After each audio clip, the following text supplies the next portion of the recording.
Hello everyone, welcome to Kids Mind Show. My name is Teacher Bradox. In this segment of Rhyme and Shine, we learn, laugh, and explore shimmering verses. Our shimmering verses today is about a sequin poem and a limerick poem.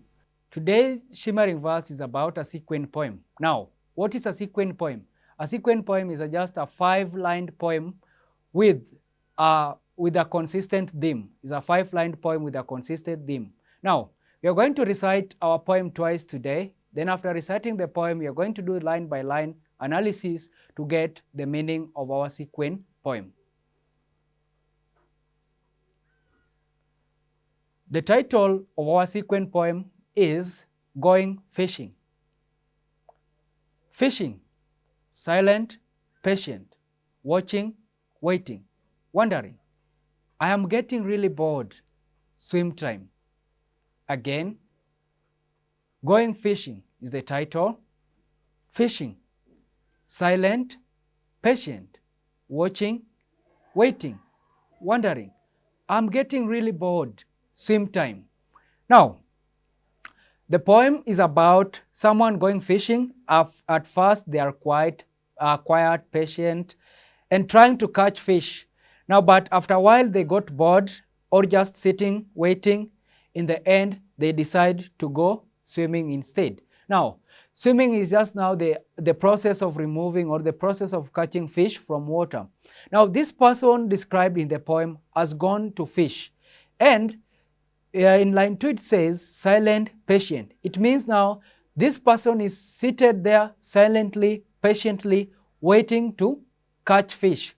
And line 3 says watching, waiting, wondering. So this person is watching, is waiting, he or she is wondering.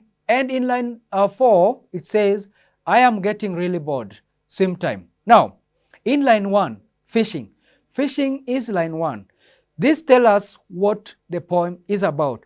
This tells us what the poem is about. So the poem is about fishing. We can know that by line 1. Line 2 state, silent, patient. Now, these words describe the person's behavior while fishing, how this person is behaving while fishing. We can know from line 2 that this person is really patient and really silent while fishing. Now in line 3, watching, waiting, wondering. They're looking at the water, waiting for fish and thinking, maybe wondering if fish will come. Remember, if you are going fishing, you must be patient, also you must wait, and also you must keep on watching as you wait for the fish to come. In line 3, I am getting really bored. I am getting really bored. Suddenly, the mood changes. The person doesn't enjoy waiting anymore. They feel bored. And in line 4, they decide to go to swim. Now, this person went to a lake or maybe a river to catch fish. But now at the end, the person ends up doing what? The person ends up swimming instead of continuing catching fish.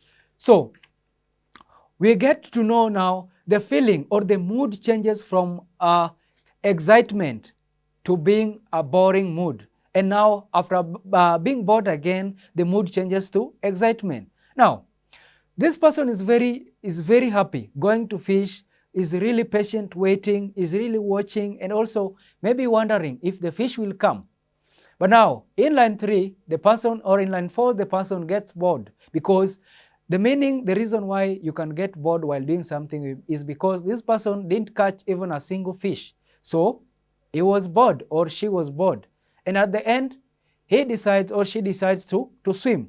Now, this one tells us now, have you ever taken part in an activity that requires you to be patient, requires you to be silent, requires you to wait, and also to have that composure that something is going to happen.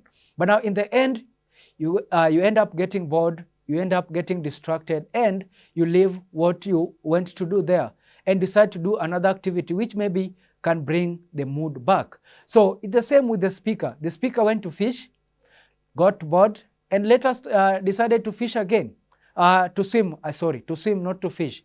So he went to fish, he got bored, and later decided to swim. Now, we have some poetic techniques that has been used in the poem. We have some poetic techniques that has been used there. For example, alliteration. Now, alliteration we say now is the repetition of the consonant sound at the start of words in the same line. Repetition of a consonant sound at the start of words in the same line. Now, consonant sounds are in line 3 is W, W, W. W in watching, W in waiting, and W in wondering. So that's alliteration. The repetition of W there is thus now is fun. It's creating the reader to have fun and also gives the rhythm to the poem. Another poetic technique is mood change. The poem shifts peacefully from peaceful to bored to energetic. That keeps it very interesting because we can see the person was very silent, the person gets bored, and now the person gets energy to swim because you can't swim without energy. So the person is energetic enough after getting bored. Now he or she has some energy to swim. Now another poetic technique that has been used there is short lines.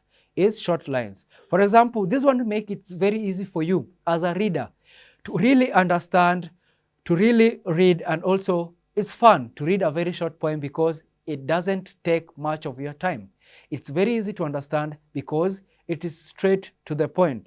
Now, what can we learn about this poem? We can learn now that fishing can be very peaceful, but not everyone enjoys waiting. It's okay to try something different if you're not having fun. So that's the lesson we learn from our poem today, that even if you're doing an activity, remember, different people enjoy different activities. Now, you as a person, what do you enjoy? What you enjoy is different from what your sister, your brother, your classmate, your friend, your siblings enjoy. Now, if you decide to take part in activity which makes you to be bored, activity which makes you to get sad, now, you are not limited to that specific activity. You can decide to change the activity. The same with the poet, the same with the reader, the same with the writer says, you can be very, very bored while doing an activity. But it is not the end of the day. You can still decide to change the activity and do something which is fun, something which can bring your mood back, something which is not making you to be sad, something which makes you to be happy. So, what can we learn about fishing? Fishing is an economic activity for some communities. For example, in Kenya, it's an economic activity. They go fishing, they come back, they sell their fish, then after that, they get their money to do their own activities. So, in the poem, we can learn fishing requires someone who has patience. You must be very patient if you decide to go in activity like fishing. Wait, relax, and if you don't see or if you don't catch any fish, there's still another day. It's not the end of the day. You can still come back tomorrow, continue the same thing, and if you get bored, the poem suggests swim. Swimming is a very fun activity, and most people enjoy swimming when they get bored because it brings the mood back. So, the lesson today is about you, is about me. What activities can I do which can bring back the mood? You can decide to do the activity that maybe you are forced to do. But it doesn't mean, even if you are forced to do such an activity, it doesn't mean you need to stick with that. It can be boring to you. You can't enjoy each and every activity you take part in. That one I agree, you can't enjoy. But now, find something fun. Find something full of excitement, something that can bring the happy mood back, something that can shift your mood from being bored to being excited very, very easily. So, kindly take part in activities which are fun, activities which are not boring, because if you are bored, your day will just be ruined, and it's not advisable for someone young like you to get a boring day. Find some fun activities to do, also to keep you busy as the day goes on. Thank you all for watching our Shimmering Verse today. I hope you have enjoyed the sequence poem about fishing. For more Shimmering Verses, you can contact us through our SMS number 21144 or across all our social media platforms at GBS TV Africa. My name is Teacher Bradox. See you again, same place, same time. Bye-bye.